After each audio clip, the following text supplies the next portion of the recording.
In 1950, Guatemala had the first communist-dominated government in the Western Hemisphere. By 1954, under the presidency of Colonel Jacobo Arbenz Guzman, Guatemala was well on its way to becoming the first full-fledged member of the communist bloc on this side of the Atlantic. It was then the United States, cooperating with Colonel Carlos Castillo Armas, who was later assassinated, and the current president, Miguel Ydigoras Fuentes, provided the moral and material means for the overthrow of Arbenz and the temporary removal of communism from the Western Hemisphere. Our security requires that we control the Caribbean. Guatemala lies almost 900 miles north of the Panama Canal. It is less than 800 miles south of Florida. Cuba, now communist, is less than 700 miles away. Guatemala was the first Latin American country to break relations with Castro. Arbenz is now in Cuba, plotting the return of communism to Guatemala, where the local communists are known to be receiving their support from Castro.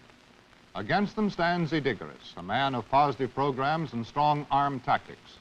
The question some reporters raise about Guatemala is whether the tactics promote communism as much as the positive program pushes it back. After a brief period of civilian rule, Guatemala has returned to the pattern of her past. Military rule, although the strongman, General Ydigoras, is the duly elected president. The army is largely made up of illiterate Indians from the interior, who are perfectly willing to use their weapons on people they don't know. Every major building in Guatemala City is guarded. Anyone entering the National Palace is carefully checked by Secret Service men in plain clothes. The armed guards are all over town, and no building is as well guarded as the Casa Crema, the thickly walled home, office, and fortress of President Ydigoras.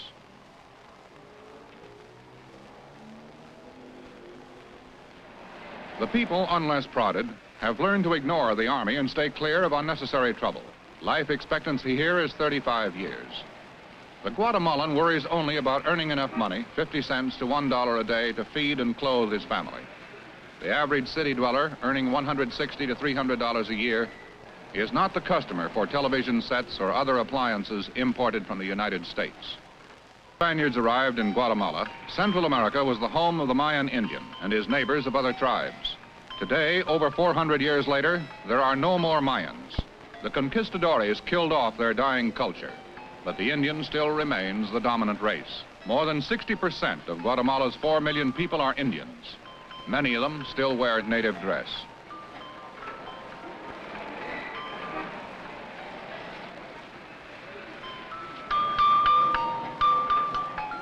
Indians who live in or near the cities tend to be street vendors. Some carry their goods many miles and many hours to a stall in a huge enclosed market. Here they sit, wait, bargain, and sell at prices below the official government list. The fruits and vegetables are their own, and they feel they should get a price they're happy with rather than one the government has established. Most Indian women must set up their baskets on quiet streets where they wait longer and sell less. President Ydigoras owes his election in 1958 to the people. His opposition called them the mob. Many of his supporters were the new class of bicycle riders, proud young people, more fleet in their means of transportation, and with every intention of staying one step ahead of their fathers. Ydigoras also got some support from the motorcycle riders, but not as much as from those on bicycles. Motorcycles are almost on the same level as automobiles. Many are owned by the rising conservative middle class and by ex-bicycle riders who can afford to pay 3 years' salary for faster, fancier transportation.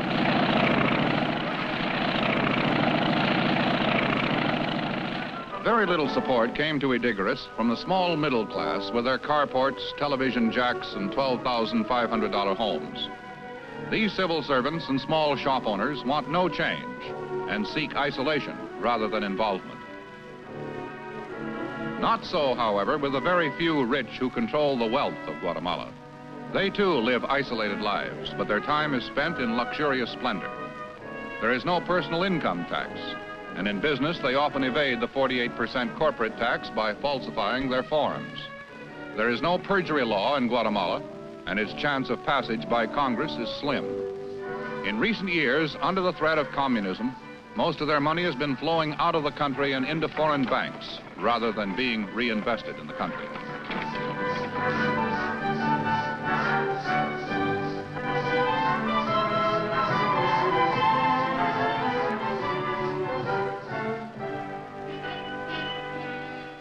In Guatemala City, as throughout Latin America, communism has made its greatest appeal to the urban slum dweller. To do something for the Indian migrants who either squatted where they could or paid rents they couldn't afford, Ydigoras took a plush green valley and turned it over to whomever wanted a home in the city. It soon filled with people. The valley was no longer green, and this slum, La Limonada, was born. Here, over 5,000 people live in squalor, disease, and destitution.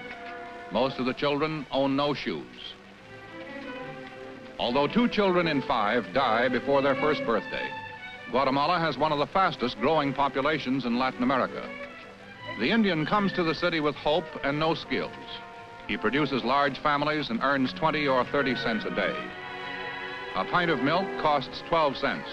A pound of black beans, 6 cents, and a pound of corn, 7 cents. For coffee, he drinks ground tortillas burned to charcoal, although Guatemala is the world's 7th largest producer of coffee.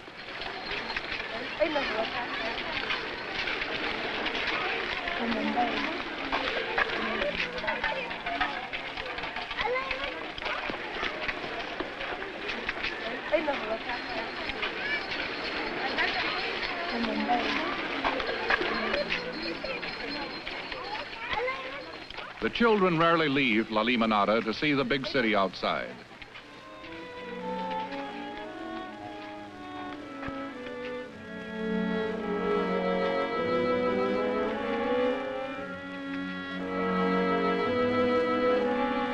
Seven to 9 people live in 3 rooms without doors. The wooden shacks with their tin roofs are airless, dark, and diseased. They allow no freedom and imbue the family with the one idea of leaving as soon as possible. These children are unusual. Their father is a shoemaker. They will not have ulcers on their feet. In Guatemala City, vultures are the appropriate symbol for the slum. Like Castro's agents on the ground, they are willing to wait.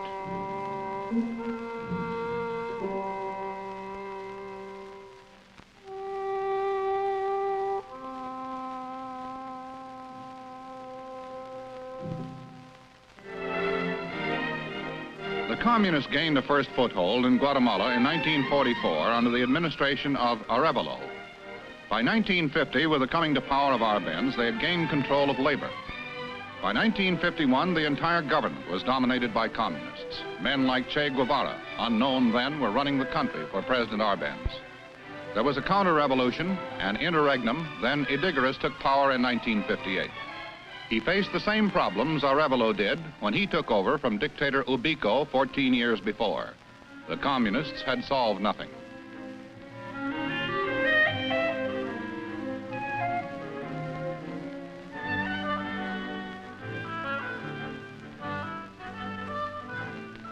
Ydigoras started a construction boom that has not yet stopped. It has put many of the underemployed to work and has built more houses and office buildings in 4 years than had been built in the previous 28. Most construction workers earn from 80 cents to $1.25 a day. Some of the more skilled, like bricklayers and plasterers, can earn as much as $2 a day. In the first television interview he has ever permitted, President Miguel Ydigoras Fuentes discussed what he is doing to combat communism in Guatemala. We can't kill the communists with a machine gun, but we can convince the people to come back from the communism to our side in anti-communism, giving them all that the communists promised to them. Housing, places where to work, places where to be educated, and especially factories. We, in 1959 to 1961, we have opened more than 200 new factories in the country, and that we call it our revolution, industrial revolution. But it is very difficult to say, but to put one worker to work it's necessary in Guatemala $8,000. In order to open 200 factories, necessary to get money from every place. But they are working now. But now is the market where to sell the goods. Guatemala is 4 million inhabitants only. Then I worked very hard and very successful to organize the common market, the Central American common market, and the economical Central American integration. We have now Guatemala, El Salvador, Honduras, Nicaragua. In some days, Costa Rica will be in, and in some months, Panama will be in. Then we have where to sell our goods and where to buy now, of course, another goods for Guatemala.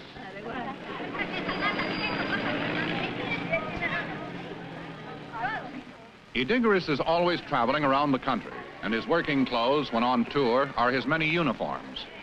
The crowd follows him everywhere, and security is remarkably light. He passes out candy to the children, and women reach out to touch him. He is the caudillo, the supreme leader.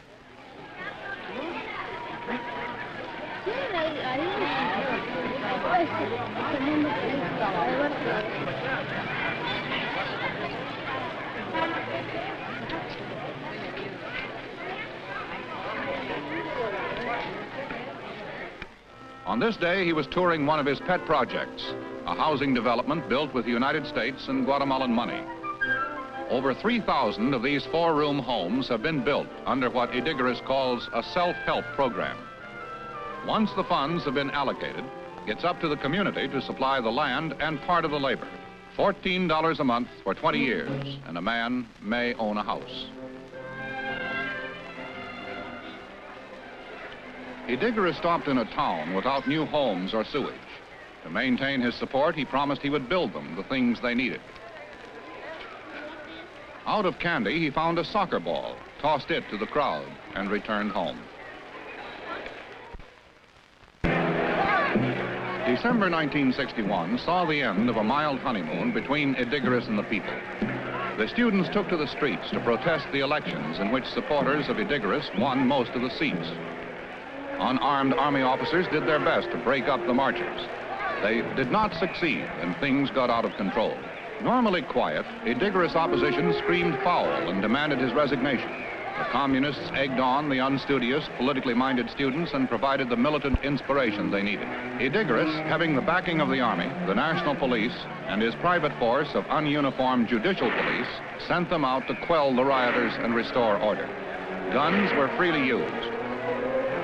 Tear gas bombs resulted in chaos. For the first 3 days, the students were alone in their protest. They fought the police with rocks and the weight of numbers. As the week progressed, adults joined the mob. Business was at a standstill, and Ydigoras held firm.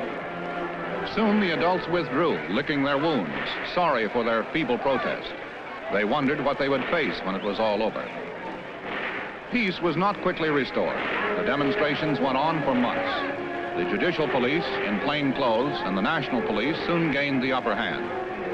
Support of the government grew out of fear of reprisal as violence and brutality reached its peak. Guns were put away for primitive weapons.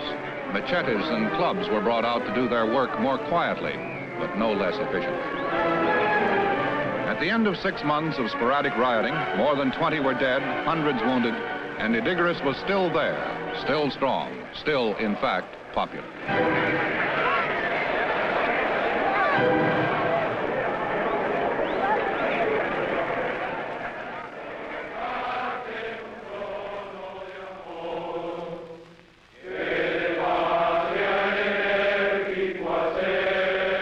The national anthem of Guatemala, sung by many of the same students who rioted and were on strike from school for more than 6 months.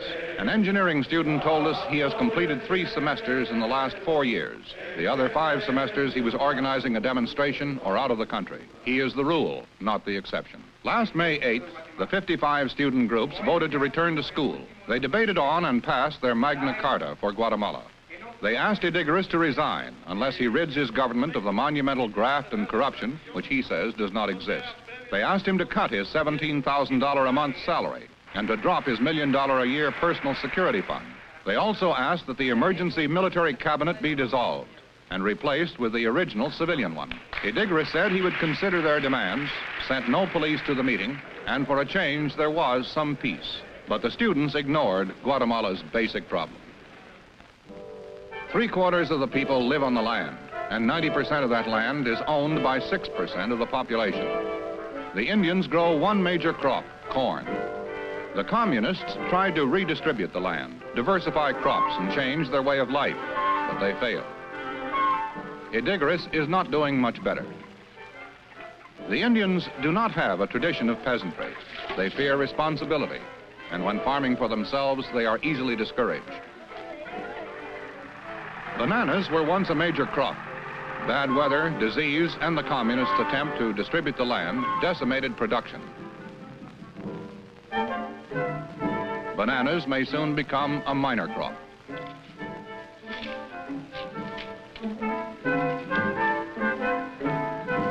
There are plans to take up the loss with sugarcane. Cane cutters and loaders work as long as they want and as fast as they want, are paid piecework and average 80 cents a day. The United States has agreed to buy 5,000 tons of sugar a year, paying in part with corn. Cuban exiles are helping to grow the cane and guide its development.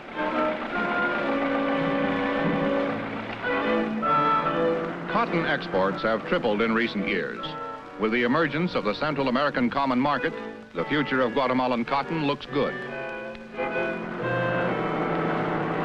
Mahogany is one of the least developed products in Guatemala. It grows in the northern part of the country where poor roads make shipping almost impossible. Very little of the wood is exported.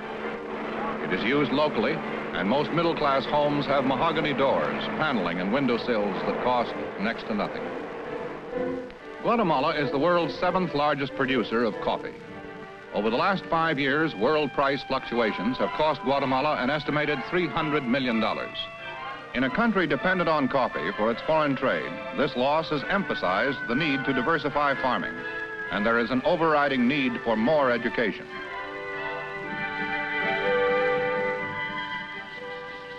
The best way to educate, to bring up the people is, in Guatemala, is to induce the people to be in a democratic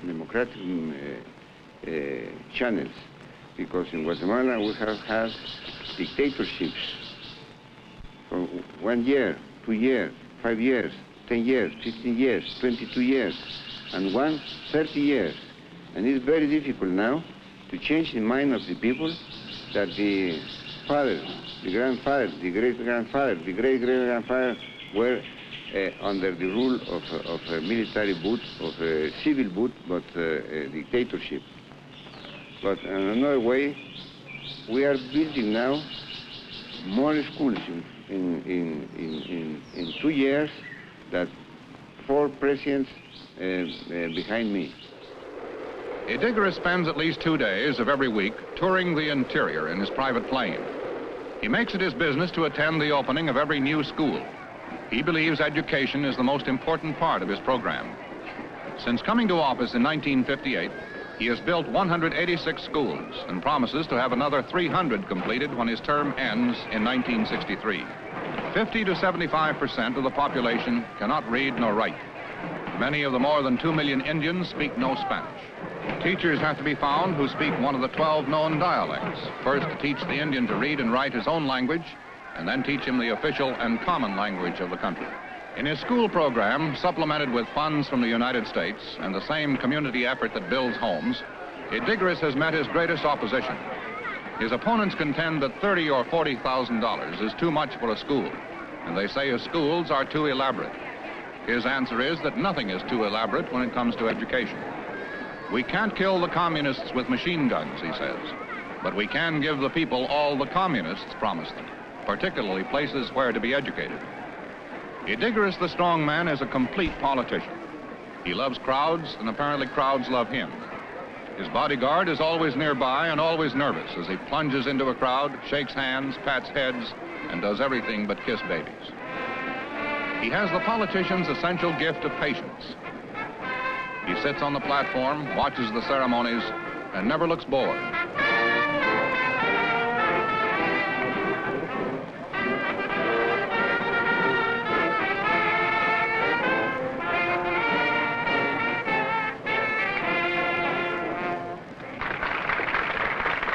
Ydigoras cannot constitutionally succeed himself. He can do something that few Guatemalan presidents have ever done, that is, pick a successor to pave the way for his return when his 6-year wait is up. This may be why he is always campaigning in the interior.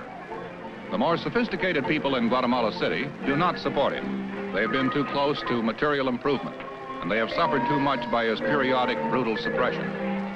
It is to the Indian he comes, gives of his efforts tirelessly, and hopes for blind fidelity in return.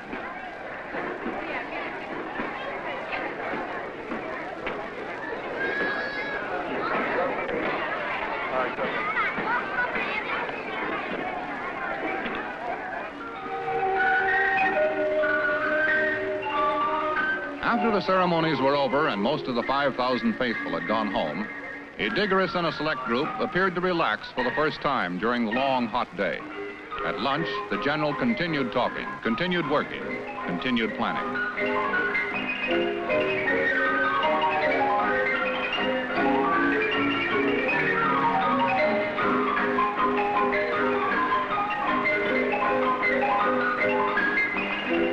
When the day finally ended, some of the crowd had reassembled to see their leader off.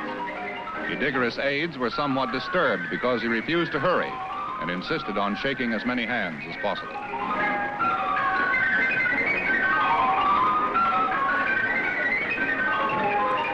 But the elections of 1963 and 1969 are more important than safety.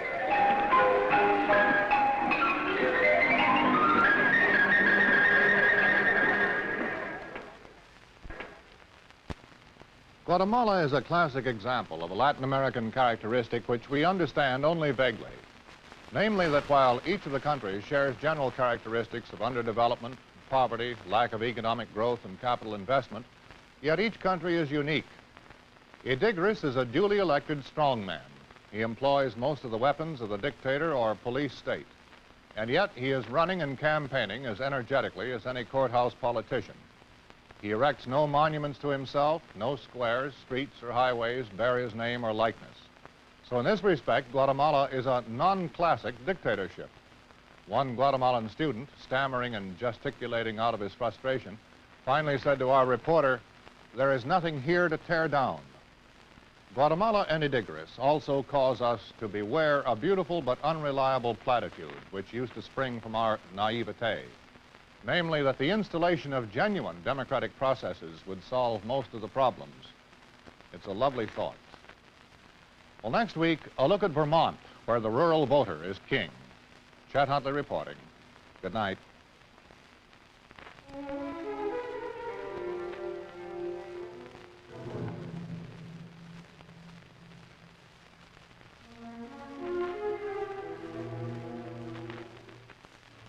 This is Lorne Green, inviting you to join Pernell Roberts, Dan Blocker, Michael Landon, and me for Bonanza, in color, Sunday night at 9, 8 Central Time, here on NBC.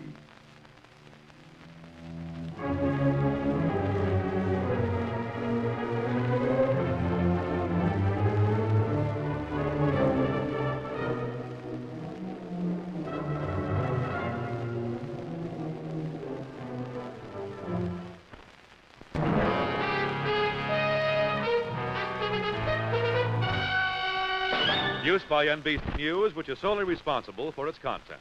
Bill Hanrahan speaking.